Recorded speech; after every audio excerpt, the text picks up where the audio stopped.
বলেন তো এই দেশে এমন কিছু বক্তা যারা একটু জজবাতি গরম বয়ান দেয়, মানুষকে ইয়া করে, এদের কয়েকজনের নাম বলেন, আমাদের দরকার। আমি সর্বপ্রথম আমার নাম বলছি। কার নাম? আমার নাম বলছি। আমি জজবাতি জিয়াদি বয়ান করি, হুজুর আমরা তো আমরা ধরছি আছে, অন্যদের নাম বলে। ওয়াল্লাহি একটু বাড়াইও বলতেছি না, একটু বাড়াই বলার সুযোগ নেই। এরপরে আমি একজন পীর সাহেবের নাম লিখছি, সত্যি কথা বলি, একজনের নাম লিখছি। এরপরে মামুন সাহেব হুজুরের নাম লিখছি। এরপরে গুনবী ভাই, আসলে যাদের নাম লিখছি মোটামুটি সবাই গ্রেফতার। তখন কি সবাই গ্রেফতার, রিমান্ড অবস্থায়। তো ওয়াল্লাহি একটু বাড়ায় বলতেছি না, আবারও কসম করে বলতেছি, আমি তো চালাকি করছিলাম যে ওনাদের ব্যাপারে অনেক কিছু শুনি, আছে একটু দেখি তো।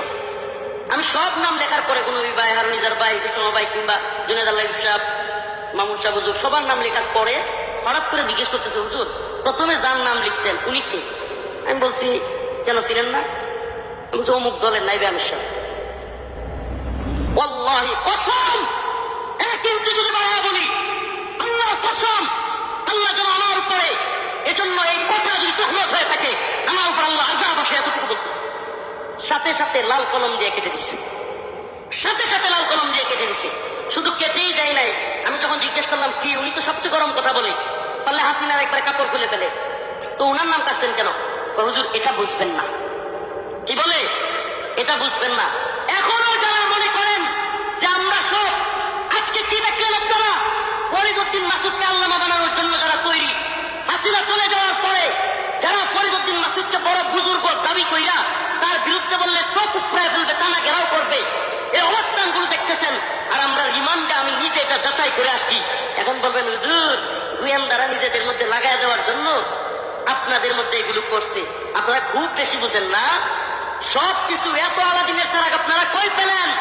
আমরা ইনা বিনা কথা বললেও গ্রেফতার হই, আমরা এদিক সেদিক করে অনেক আলেম কমেন্ট করলে গ্রেফতার হয়, আর হাসিনার কাপড় খুলে নিলেও কেউ গ্রেফতার হয় না। আপনারা আমাদেরকে বোকা বুঝান না, এত বোকা বুঝাইন না।